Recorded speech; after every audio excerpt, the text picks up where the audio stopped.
Hello and welcome to the online lecture for Chapter 10. Let's return to this idea of organizational culture. There can be cultural differences in an organization between the people who make up that organization. You will have followers from different backgrounds, not just race and ethnicity, but also things like life experience or age. A follower who's never worked a full-time job versus a follower who's near retirement age. Those kind of differences can lead to conflict. And as a leader, you might have to manage that part of the organizational culture. So today we will examine some types of cultural differences you might encounter as a leader. We're going to base our discussion around a set of ideas called cultural classifications that were developed by Hall and Hofstede. And as we go through each one, think about how it could occur within an organizational context and how you as a leader would try to manage the possible conflicts that could occur and promote cooperation among your followers. The first of these cultural classifications is high and low context cultures. Page 304 in the box explains these. Make sure you understand the difference between high and low context because they're easy to confuse. They're easy to get backwards. High or low context refers to how much you have to rely on factors other than words to understand what someone means. So if it's a high context culture, you have to rely heavily on the context of the message to really interpret it correctly. Here's an example. Some cultures have a certain strategy in the way they communicate. For example, if you're going to ask for a favor, you might lead up to it with a personal compliment and then a complaint about the problem. And the person you're talking to, if they're also a member of this culture, they'll understand that you're leading up to asking for a favor because this is the process that's used in that culture. If you're not from that culture, you might not get that. You might just take the compliment that they start off with at face value and think they're being nice to you. In a low context culture, people tend to be more direct and say what they mean. So the person from a low context culture might just come out and say, hey, can I ask you a favor? Words can be taken at face value. People might be more direct, blunt, if you prefer that word. Many Asian cultures are considered to be high context because you have to understand the ways of the people in order to fully understand the message. Tact and face saving are very important in those cultures. Low context cultures would include the US and Germany. We tend to take words more at face value and assume people mean what they say, and we think we should cut to the chase and come out with what we want. Think about a business meeting in the US. Again, the US being a low context culture. There will probably be an agenda. Things will move along quickly. If you have brought something to the meeting for discussion, you're expected to state your case clearly. So think about the implications for leadership. If you are the leader of followers who come from both high context and low context backgrounds, in an era of global business, there's a lot of room for misunderstanding between these groups. As an example that I'm familiar with personally, I worked for a company that had dealings with a firm in Japan and had sent a group of American business people over to Japan to negotiate a deal, and they were going to be in Japan for about a week. And it was the Americans' hope that a deal could be struck quite quickly and that they could come back home and maybe not have to be gone for that entire period of time. When the American delegation got to Japan, they were taken out to dinner. They were taken to various people's homes. There was a lot of getting to know you type activities going on. And the Americans reported being quite frustrated by this because they wanted to cut to the chase and talk about the business agreement. And the business agreement wasn't discussed until many days in to the trip, quite near the end of the trip, in fact. And the Americans learned that this was a cultural difference in the way business was done, where the Japanese executives wanted to get to know the American executives, get to trust them, get to feel comfortable with them before they would discuss business. Whereas to the Americans, they felt that you go, you sit down, you talk about the deal, you make the deal, and all that preamble wasn't really necessary. So that's kind of a generalization, but it can serve as a good example of what happens when people from a high context culture and a low context culture come into contact with one another in an organizational or business setting. Another cultural classification is power distance, or how far is the average person from power. So think of a citizen in a democracy versus a citizen of a dictatorship. How far is each of these people, in a metaphorical sense, from the seat of power? A citizen in a democracy can theoretically approach their leaders, question them, even remove them from power, whereas a citizen in a dictatorship is very far away, metaphorically, from the person in power and doesn't have those kind of rights. So we would say that the democracy has low power distance and the dictatorship has high power distance. To translate this into leadership terms, a leader who has an open door policy and whose followers are comfortable approaching her, we would say that is low power distance. Whereas a leader who has a fancy corner office where followers aren't welcome, perhaps the follower is only allowed to go to their immediate supervisor but is not allowed to approach the company president, we would say that is a high power distance. The U.S. in general is considered a low power distance culture because there is theoretically very low distance between us and the people in authority over us. We feel we can approach them. As U.S. citizens, we have the right to go to the White House. We could shake the president's hand and engage in activities like that that might not be possible in a culture where you have a peasant class and a ruling class, for example. I'll share a personal example that may shed some additional light on this idea of power distance.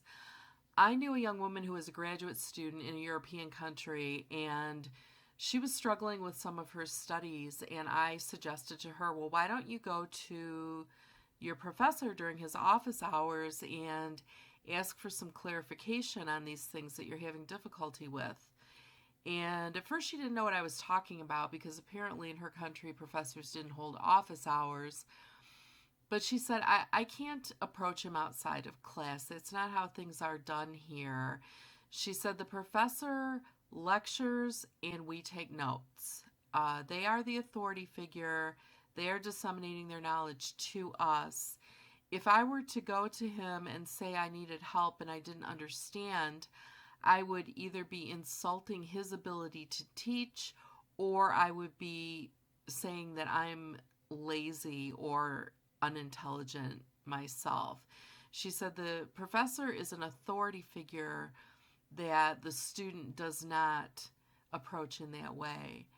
And I thought, wow, that's really interesting. And I explained to her that here in the U.S., in most colleges where I have worked or studied, students are allowed to approach their professors before class, after class, during office hours. If they see me in the hallway, if they see me walking across campus, you can talk to me about course material or even just say hello and talk about how the day is going or something like that. And this idea was very surprising to my European friend because in her country, professors and students just don't have those kind of relationships. So she was describing a very high power distance situation, whereas I was describing a low power distance situation. So think about how this issue of power distance could affect your dealings as a leader and relationships with followers. If you have a follower who comes from a high power distance culture, even though you say, oh, we're a very open office here, please approach me if you have a problem, that person might be used to the idea that the authority figure is not someone that you question or someone that you approach with personal issues. So you might have to do a little more to establish a rapport with a person from that kind of background. The next cultural classification we'll examine is individualism versus collectivism. And this refers to whether the culture prioritizes the individual or the group. Now, here in the US, we're pretty big on competition, we're pretty big on achievement, of people planning out their own futures and thinking about what they need to get to where they want to go. So we would be considered more of an individualistic culture. Collectivistic cultures tend to think of the group first before the individual. These cultures can be more family oriented, can be more prone to prioritize relationships over the individual. If your friend needed you but you had an exam to take, a member of a collectivistic culture might think that the friend's need is the most important thing, whereas a member of the individualistic culture might think, no, I need to go take my exam. That's important to my future, my grade in the course, and my friend would have to understand why I was prioritizing that issue. To share another example that might shed some additional light on this idea of individualistic versus collectivistic cultures, I worked at a university where we would often do an exchange program with universities in other countries. So we would have a group of students from the other country come here for a short summer session, and various American professors like myself would teach these summer sessions. These were students who had strong English as a second language skills and were coming here to have an American college experience. And I found with this particular group of international students, they were very bright and very conscientious. I would give them assignments to do, and I knew they had done them. But in class, when I would try to get a discussion going and I would pose a question to the class, nobody would raise their hand. And it was very frustrating to me because I knew they had done the reading and done the work, but I was having a really difficult time getting them to speak up in class. So I spoke to their chaperone, who was also from their country, and he explained to me that, he said, in our country, you don't put yourself forward. So they're not raising their hand or speaking first because they're being polite to their classmates. If you just call on somebody, they'll know the answer. And he said, once you call on somebody, then others will raise their hand. But in our culture, there is an aversion to going first or putting yourself forward. It would be like they were showing off or that they were trying to look smarter than their classmates or something like that. So I took his advice, and instead of asking for volunteers, I would pose a question and then just call on a particular student, and that student would know the answer, and then that would get the discussion rolling. So think about how a situation like this would affect you as a leader. If you have followers who are from a collectivistic culture, you might be assuming that they're focused on their themselves and their personal achievement. So you might have a sales contest or something like that in the company and think that's going to motivate everybody. Well, for someone from a collectivistic culture, they might not find that as motivating because standing out amongst one's peers might not seem desirable to someone from this kind of background. Let's look at the cultural classifications of masculinity versus femininity. Again, think in terms of generalizations and put masculinity and femininity on a continuum. Masculine traits we usually associate with boldness, outspokenness, straightforwardness, ambition, assertiveness. Whereas feminine traits, again speaking in generalities, we think of nurturing, we think of relationships, we think of care of the group. So most cultures fall somewhere on that continuum. The US is considered to be more toward the masculine end of the scale. So consider as a leader what this would mean for you coming from a masculine culture and dealing with followers who maybe come out of that more feminine cultural background. Another really interesting cultural classification has to do with uncertainty avoidance, or the cultural attitude toward risk. Some cultures believe that risk equals reward, that you have to take a chance in order to get ahead, and therefore risk is something to be embraced to a certain extent. If you ever want to get somewhere in life, you're going to have to take some chances. That would be the attitude of a culture that has a positive idea about risk. Other cultures are more risk averse. They want to avoid uncertainty. They will stick to traditional ways of doing things. They will plan carefully for the future and not embrace taking a chance on things. So as a leader, if you have followers who come from both ends of this spectrum, think about how you would have to manage those people differently. If someone is comfortable with risk, they're going to jump in and take a chance in order to get ahead, and they may or may not win, and they understand that and they're comfortable with it. Someone who comes from a more risk-averse culture is not going to be motivated by situations where the outcome is uncertain. The last of the cultural classifications we'll examine is the long-term versus short-term orientation. Again, if you put these on a continuum, this refers to whether you take a longer view or a shorter view when you're planning and thinking about the future. Someone who comes from a culture with a long-term orientation might think far back into history. They might think of what's going to be good for generations to come. If you're working in a business, you might think of what's going to be good not only for the next year or the next 5 years, but how can we ensure that this business is viable for the next generation to pass down to the kids. Someone with a short-term orientation is more concerned with the short-term view and more immediate gratification. So the U.S. as a culture tends to fall more toward the short-term orientation end of the scale.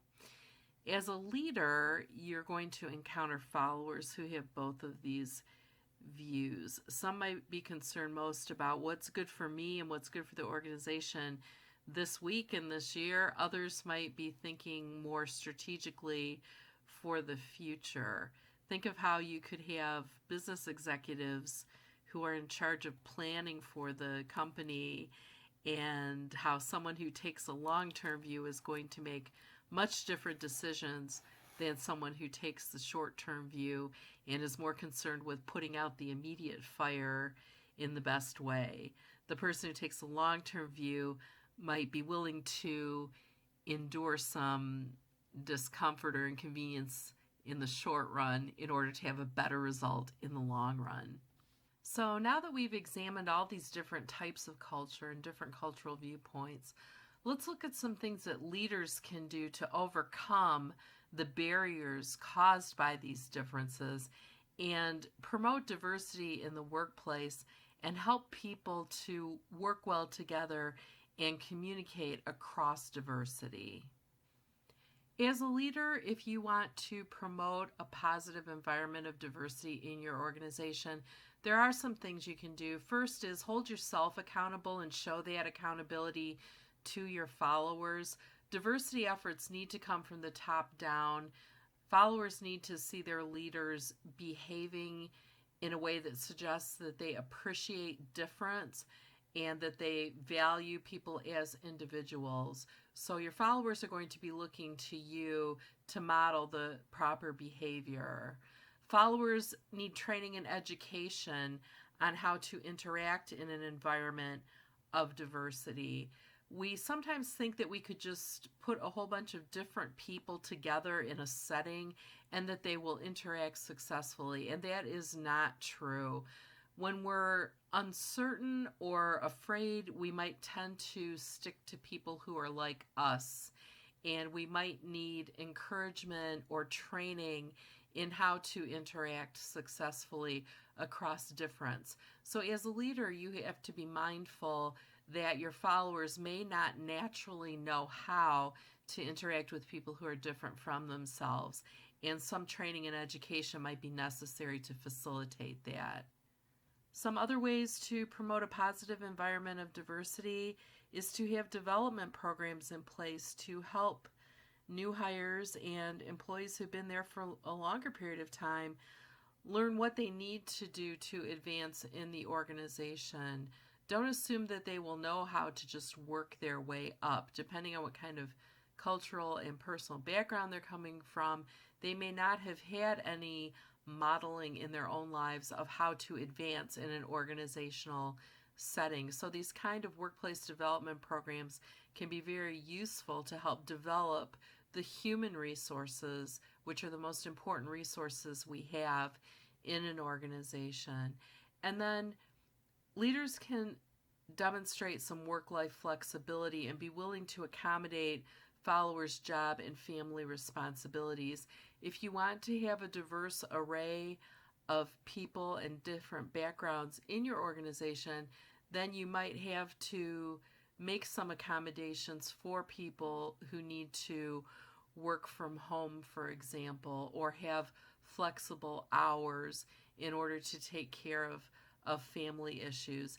Being willing to have that kind of flexibility as a leader can help bring people into your organization that might not have otherwise been able to take part.